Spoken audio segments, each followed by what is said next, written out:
Hello everybody, it's game 2 of Get Source. This is Wearable Whales. And Wearable Whales there have got their backs up against the wall and a mountain to climb. In the best of 3, they are behind 1-0. Can they mount the comeback against the red hot favourites Get Source? My name is Alpha Jackal, and I'm joined by Lynx Clone to help answer that question and many more. Yes, I'm excited to see where Wearable Whales can see if they can actually pick up this team fight and actually win this game, taking it to a 1-1 series. Let's find out. I really do want it to be a best of 3 series because whilst Wearable Whales probably didn't get the best to counter themselves last game due to the amount of aggression and snowball potential from Get Source's comp, the team that they've drafted this time and the banning phase has gone a lot better for them in my eyes. Immediately, Kepri, Amaterasu, Yanis, and Chiron were all taken off the table at the very beginning. Unfortunately, we can't have the overlays up and ready. Hopefully, the next week they'll all be sorted out and there will be no technical issues. Here's hoping. Yeah, just hope. Cross our fingers. We believe in the OCE scene. We believe.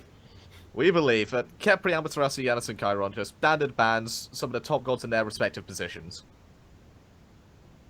And now going to the picks, actually, the first pick coming out is Raven, then we have an Isis, and Athena, Geb, Thor, and Belota all getting picked up in this first phase. Well, the Athena, again, it didn't get banned. This time it's going on to Wearable Whales. Maybe they can show us something different with the Athena that Getsos didn't quite do last game. A great show by Tomahawk on that Athena. Freemason's turn to try and see what he can do with it.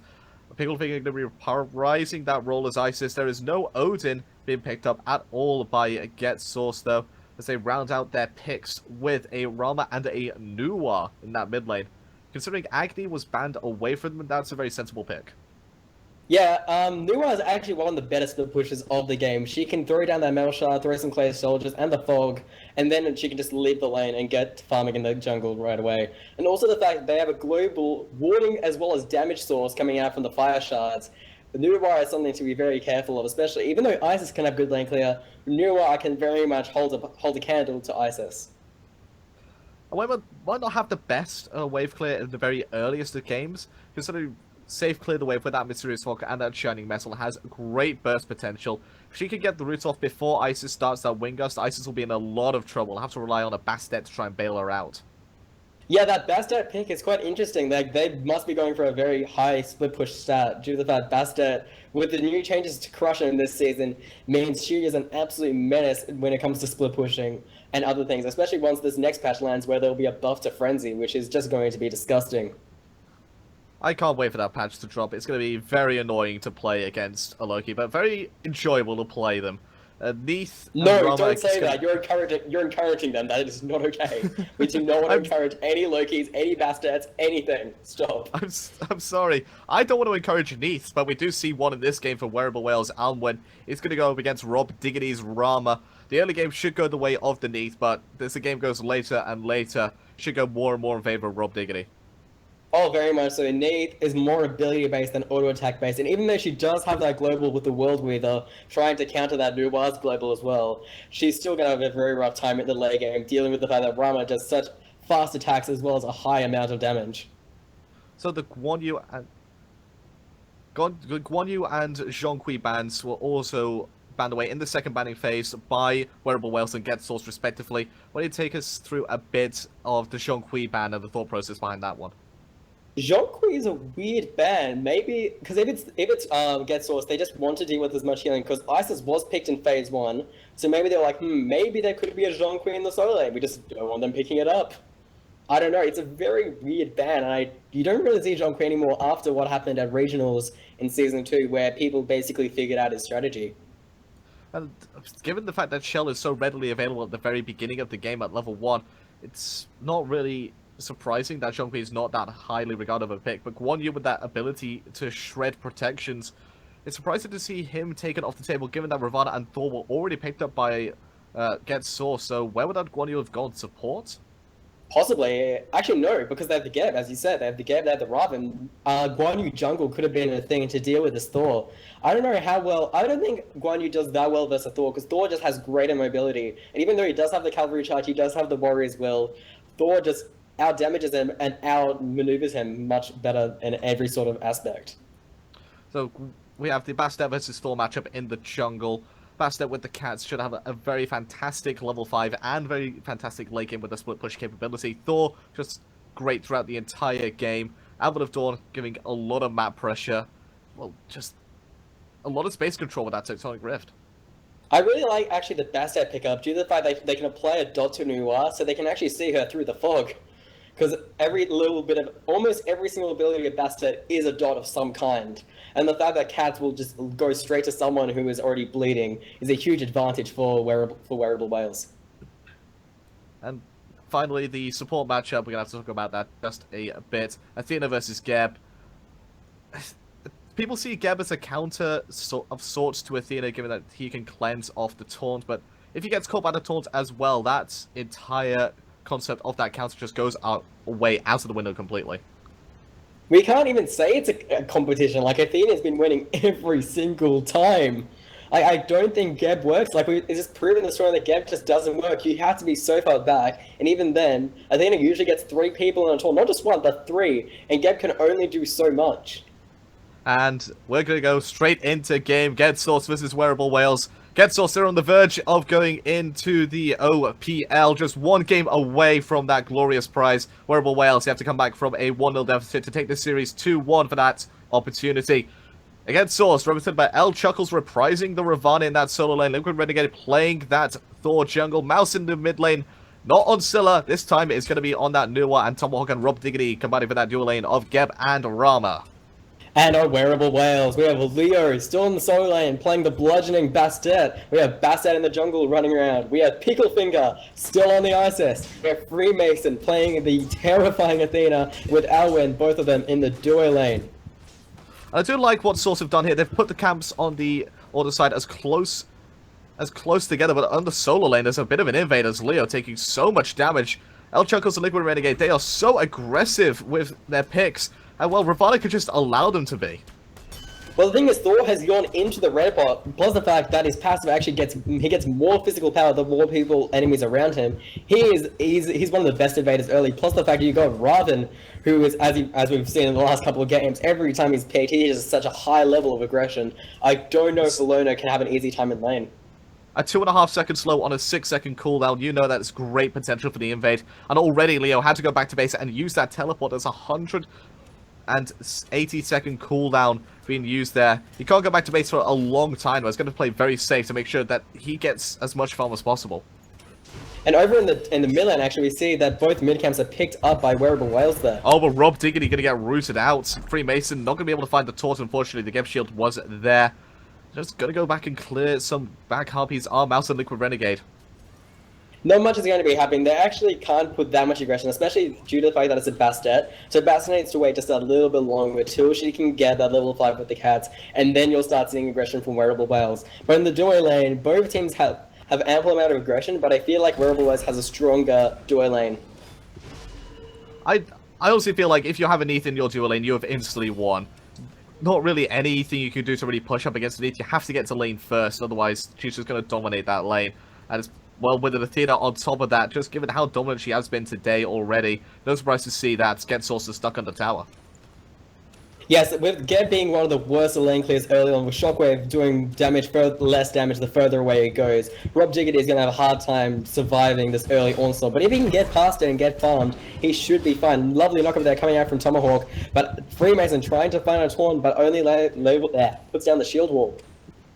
Stepping over ward though, are Picklefinger and Tori Skies. They're going to go to the back harpies instead of looking for the aggressive rotation. Already being pressured out though, our GetSource on the rotation would have to be incredibly aggressive. Bastet's level 5 does have Cats available to him, so we'll be looking for a gank as soon as possible. And the mid lane looks it's especially tasty right now. Liquid Renegade making sure Mouse is safe because he's got that wall in case Bastet decides to jump in and needs to stun her before she can even consider jumping back. Not too sure what Thor's going to be looking for right here when he looks to gank this Bologna. Yes, Bologna is level 4, but it is Bologna has a dash, has a lot of damage available to her to be able to turn the fight in her favor. It's actually going to go back to base, recognizing there's no opportunity there. We'll also bring to your attention, Thor has gone into the Weakening Curse as his first active. That is a very good choice due to the fact that they don't have the Odin anymore. They have a Neath with her healing, they have Isis healing, and Bologna also all have healing. That is this is definitely a strategy for a Bastet. If you have the Cats available to you, you can do an early Gold Fury. You have an Isis available to you. You can do an early Gold Fury, combine them, and a 3-minute, 18-second Gold Fury goes to Wearable Whales as they take an early lead. That was an incredibly smart strategy with no wards there. GetSauce are now only realizing that the Gold Fury is gone and they've just lost a bunch of gold that they easily could have had. They're going into the end of mid lane. Oh, but dunking down in the mid lane. Liquid Renegade finds the first kill of the game. Mouse going up in the air as well as Rob Diggity. So there's a lot of ultimates used, but I don't care. They've taken revenge for that early Gold Fury sneaky strategy by Wearable Whales. However, if you go to the grass now, they're actually dead equal, being 147 experience in the way Wearable Whales and 45 gold for Wearable Whales, which is insignificant. It's nothing. That's just that first blood bounty really coming into effect, and the invade going on yet again. El Chuckles on that Raven, gonna be happy. He's got 10% cooldown, 5 mana every second being regen to him, and Leo, he's gonna have to just deal with the fact that this Raven's gonna be there to stay. Right side mid Harpy's going to get in the way of GetSauce. No contest coming out from Picklefinger or Freemason. They can't. They're not in a position to, especially without that Isis ultimate. Thor is just waiting currently to get his ultimate back up so he can actually gank either the dual lane or the solo lane. However, Athena diving in there with the taunt. He's going to find the top, but the Gem Shield is going to be even better to help just zone away. 4 members here strong. They're looking to get onto Liquid Renegade. The cats come out, as does the Cataclysm, just to try and get some zoning potential from both sides. Liquid Renegade could be the focus of this ultimate. Tomahawk going to roll out to safety. And for the amount of aggression, the amount of ultimates used, no one's dead. And currently, Brahma is just sitting in the dual lane, just farming free for himself, though, which is a huge disadvantage if you think about it. If you give him free farm, he is going to be a menace late game, as he is one of the best hyper carries in the game. But given that he's generally known as a hyper carry and a late game hunter, what do you think of his decision to get this Transcendence online rather than go into something like the Devourer's Gauntlets? Because currently, Transcendence, for the power you get from it, as well as the mana, is just too good to pass up for an Leo in ADC in that this season. solo lane, taking so much damage, forcing her back under tower. Could have potentially been a kill there if they managed to force up the Eagles rally. Bologna is going to have a very hard time in that solo lane, because the only way she can heal is using her Scrooge, and even if she does the Raven, he can still do his Prana also. He can still do his 3 and just root her to death. It is not easy for Bologna, and she is going to have to fire at something. Again, Freemason going into the Traveler. She's going to give him a lot of gold onto any damage he does to any member of the enemy team. Usually it's an item that you see on a god or goddess that's very aggressive, and Athena fits that build perfectly. Yeah, Athena is going to be doing a lot of... In the last team fight, we didn't really see much of it because she was only able to get a single man taunt off, which Gabe can easily cleanse. But once she starts getting to the bigger team fights, all coming down there from Thor. And they're going to come back into the mid lane. They're going to look for a taunt onto Tomahawk. Getting out the Spirit Wall is going to be good. Leaping in from Bastet, but the Gift Shield is going to be instantly erased by the D-Claw. Tomahawk going to get out, but Thor's in the air. He's going to land down on 2 people. Picklefinger going to get instantly beat, and Freemason looking for the turn around here. The taunt should be coming up in the next 3 seconds. It's actually going to be 5 seconds on that ability. No turnaround for them, unfortunately. And El Chuckles rotating to the mid lane with Leo and close behind as he was spotted by the ward, trying to catch someone else, able to root Picklefinger there. Picklefinger is dead, pretty much. Yeah, Mouse picks it up with the fire shots. El Chuckles, he's very dominant right now on that Ruff, and he has leveled up that Prana onslaught, so doing a lot of damage on that 6-second cooldown. And there's no pressure coming out right now from this Athena. Gonna go in for the taunt onto Mouse, but gonna get rooted out instantly. Tomahawk picks it up with a shockwave, and Tommy Skies has to get out, otherwise he could be the next on the kill list. Mouth is doing a beautiful job as maneuver, just waiting patiently till he can use that 5th auto attack to root the Athena. That was an extremely good kill, and then landing the Shining Metal Clay Minion combo is Athena is going to get melted. She currently only has Traveler Shoes, and things when in combat, the HP passive doesn't work. So she is actually quite low in health and trying to get into that Heart of the Urchin, but it's going to take her a while if she keeps getting killed like this. Right hand side, Mid Hobbies going to go the way of GetSauce. The left side, Mid Hobbies, they look like they're going to go the same way. If we take a quick look at the graphs, yes, they did lose the early gold period, but 2,800 experience, 1,700 gold difference in the lead. They're looking like they're going to take this game just by the scruff of the neck a tiny bit. Yeah, GetSauce are looking very good early on. They're actually showing a much better team fight, even though Wearable Whales has the Athena. The Bastet isn't providing early enough damage, like she hasn't been fed enough. Because usually we want a Bastet to get fed, and then basically you start split pushing as well as engaging in team fights where you're fed. But since the Bastet actually hasn't done that much, she's only died once and that's all she's been able to do, shutting her down has really helped GetSauce to get further ahead. And this safety from this Nuwa is just being amplified by the fact that she's doing so much damage with this Doom Orb already at 43 stacks. Looks like it's going to have a repeat performance here on a different goddess. Yeah, the purification hasn't even been popped yet, just due to the fact that Geb has been doing an incredible job in the team fights, ensuring that the Geb shield is used at the exact right time. However, God Fury has respawned, and Wearable Wares are looking to take it again with the Bastet Cats.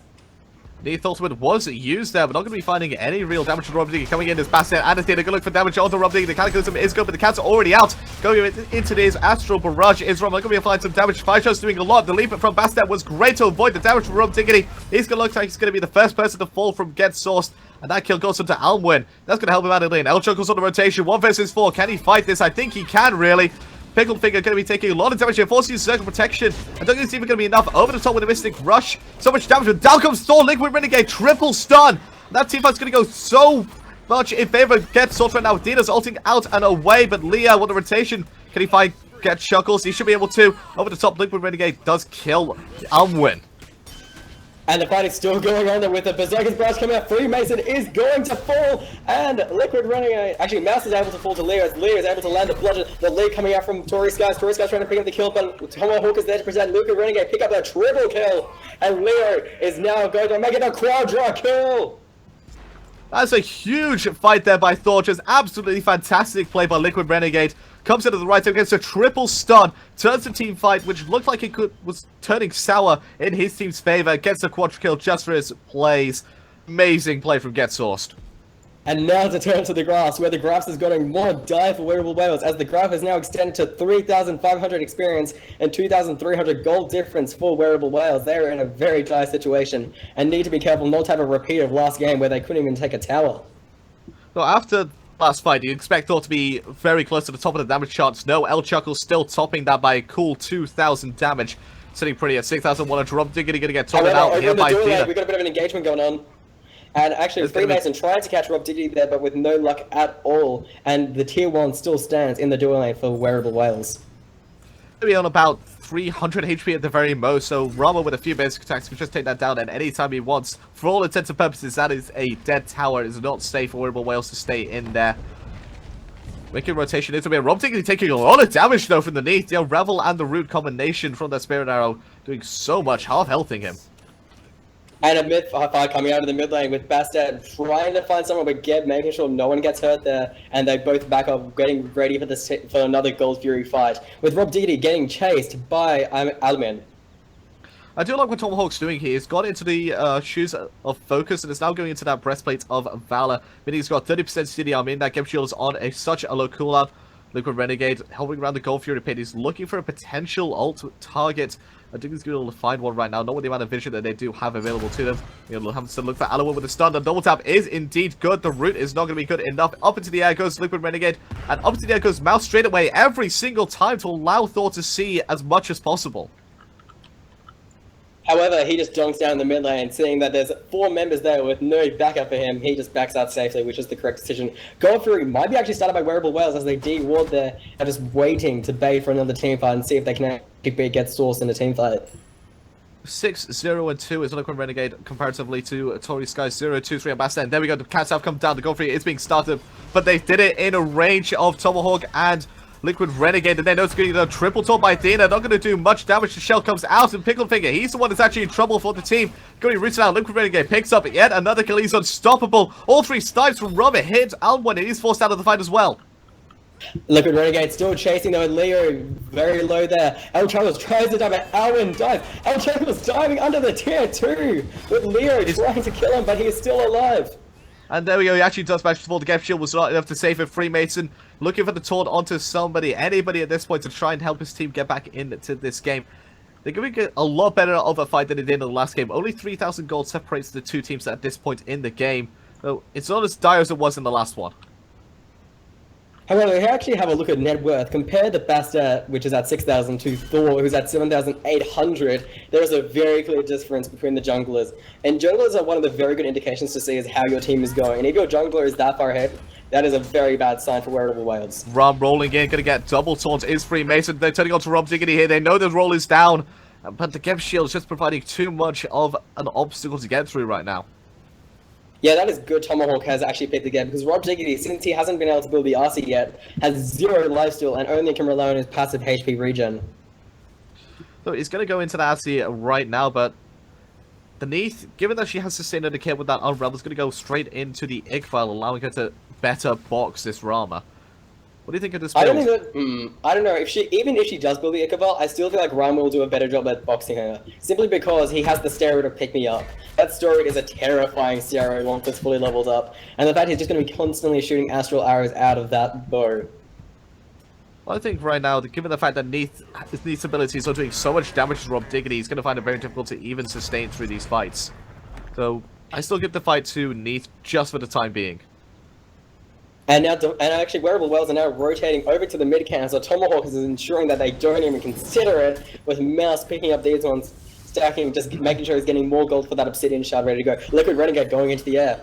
Thor's in the S, we're going to dunk down on two people, instantly taken out the Berserker by that Taunt. Picklefinger in a lot of trouble, getting hit by this double tap. The Cataclysm is good over the top. Mouse picks up the kill with the Shining Metal.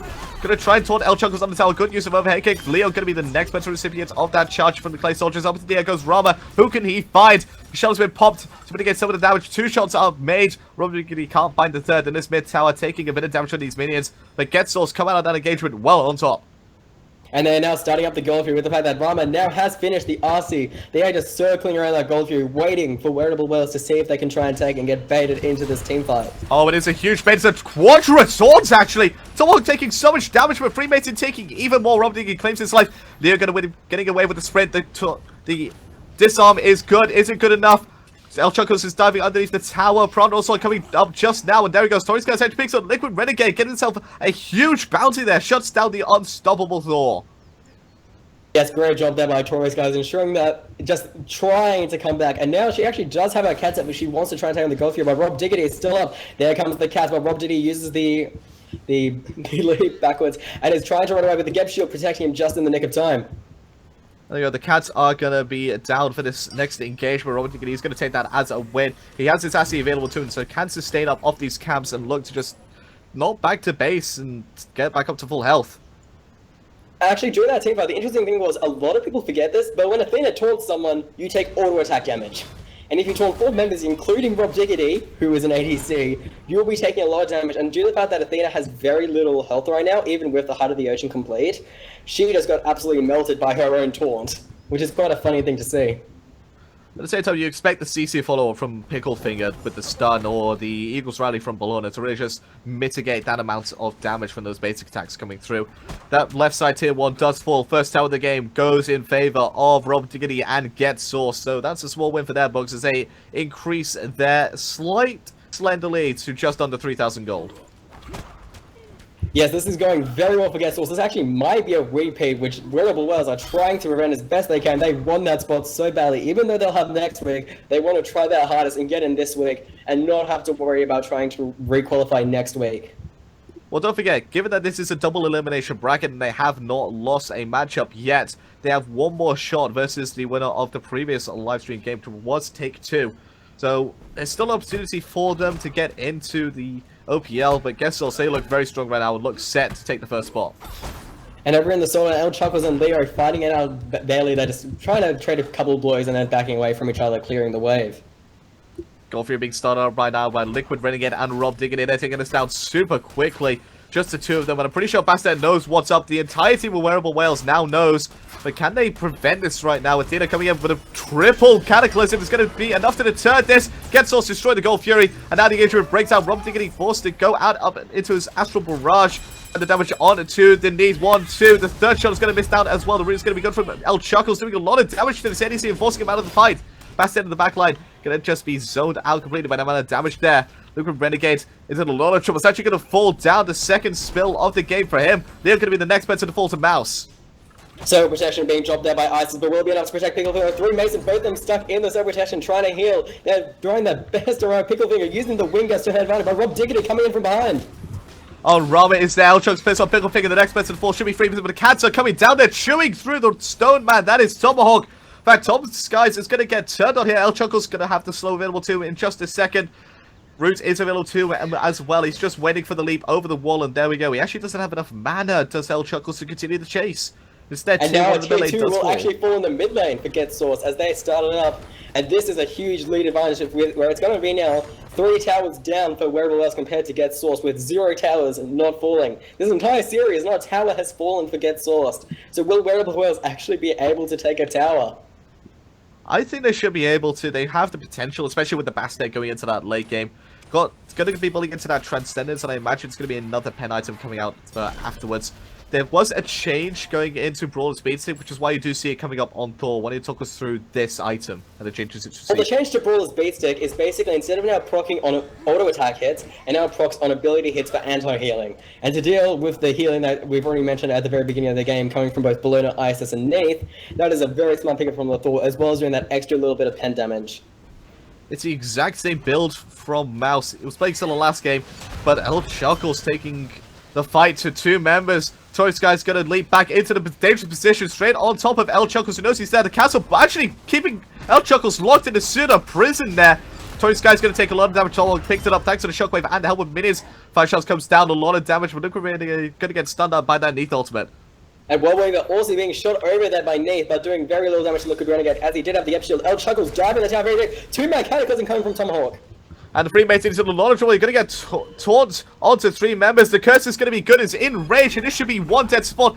The Spirit Ball is going to be juked out there by El Chuckles. Someone picks up a kill. The Mighty Rock will slap you down. And he's on a killing spree. Is that support into the air comes Liquid Renegade. You know who he's looking for. He's looking for that Neith. He's looking for that Isis. Trying to force the backflip. It's not going to be enough, though. Neo's going to be the recipient of the 1-man stun. And while that's going on, El Chuckles is still fighting, trying to kill Leo. Leo is now trying to get his best about. El Chuckles gets bigger like Pickle Fingers, lovely. Circular protection there to finish off the kill and try and save this last tower remaining. 5 towers now falling for Wearable Whales, with a repeat imminent for Wearable Whales if they're not careful. 2 versus 2 right now over to its right-hand side. Support and mid versus ADC and mid. And, well, it's just going to back off right now as rotations are coming in from just Wearable Whales. Tomahawk and Mouse, they know they can't take that tower just yet, but the amount of power of Mouse's build, again, is so strong. And with that global ultimate coming out from that Fire Shard, it's doing so much damage and just making sure Wearable Whales can't safely engage. And if he gets Soul Reaver on the line after this run of Tahuti, those Fire Shards, they do so much damage. They just do so much damage, and there's nothing you can do except Aegis. And if you don't Aegis, you're dead. That's the issue. Tomahawk rolling out behind Bastet, trying to catch Tori's guys out. Tori's guys is likely just able to... Oh, no, he's not. He isn't actually able to back, but he's able to leap away, dodging the Cataclysm. Rama going into the air, using the Astral Assault. Not going to be able to find the second and third subs. Just out of range is Tommy's guys. Actually going to get knocked away by the rollout. The shockwaves is not going to be going into the air. Goes the Fire Shots. Mouse picks him up from all the way in mid lane. And that is what we were talking about, the power of the Fire Shards. If anyone tries to get away and haven't been able to back to back, Liquid Renegade actually going into the air as Thor and Picklefinger possibly. I think he's going to be looking for his Isis, although I think it has made a juicy target in mid lane. Going to be instantly purified by Picklefinger. Good stunned by the Apple of Dawn. Oh, Mouse actually picks up Picklefinger inside that token protection. Alwad getting the heal that he needed to, but is it going to be enough? Yes, the shell is going to be there for Freemason to help protect that support, help protect that ADC. But this mid Phoenix is exposed and it looks like it may fall. And in the song, Leo and El Chuckles both fighting under the Wearable Whales tier 2 as this Phoenix push is going on. Rama should be able to easily take down this duo side Phoenix as Neith tries her very best to defend. Going very low right now. A couple more base connections. Robert Diggity does get the first Phoenix of the game. It's a repeat. The first Phoenix of the game last time was that left side one. The mid Phoenix is second to fall. But even though it was the right side Phoenix for the first game, it's still 2 Phoenixes. Blade Cataclysm fights 2 people. Freemason in not a lot of trouble actually. Cats are doing body blocking work again. Tori Skies picks up Tomahawk. That was a massive kill for Tori Skies. They're just able to trap get there with the Cats. However, the tier 2 is going to fall, meaning no towers remain. 1 Phoenix is up for Wearable Whales, and Get Source are looking to take this game again in a lovely quick clean sweep, going 2-0. Let us see if they actually go for this Fire Giant. Well, they do have the new War Clay Soldiers to help them up. In fact, they're just going to back off. They realize that this is a bit dangerous given the health bars and the potential steal coming out from an Isis Bastet combination. It's a smart decision to back off at this point. There are 2 Phoenixes down, so there is a potential for Phoenix just to pour into the base and take down their Titan by themselves. Wearable Whales are going to make sure that somebody is on defense duty. Yeah, looking at the graphs currently, 13,000 experience, 12,000 gold difference. This is starting to look a very disastrous Wearable Whales. They need to find some way to come back. Bastet split push, just something, anything to take at least one tower of the extremely strong-looking Get Source going into this OPL. Well, the Goldfield is going to get destroyed by Get Sourced and Rob Diggity almost soloing it by himself. Mouse coming in for the very end for the assist. So that's going to extend the goal lead even further up to that just shy of 14,000 gold difference. Almost an insurmountable lead. The Wearable Whales looks like they're going to have to go through the losers bracket to try and get into the OPL spot for the first week. As El Chuckles there trying to catch out Tory Skies. El Chuckles going aggressive yet again on that solo lane side. He just doesn't care right now. The shield afforded to him by his passive, the shield afforded to him by Geb, and the shield afforded to him by that Bulwark of Hope. There's so many shields on this Raven that they just can't shoot through it, can Wearable Whales. Like, his health bar is so many different lines. I'd say there's like 25 different lines, and that's when you know you are fed and just too tanky to be killed. I don't think there's much they can actually do about El Chuckles. Great Cataclysm coming in by Geb. The Fire Jet's going to get destroyed. Freemason's going to get turned about. Cataclysm going to be looking to try and save his life. Going to find a Quadra Tour, but it's not going to be able to do him much good. Someone picks up the 4th kill of the game for the Geb.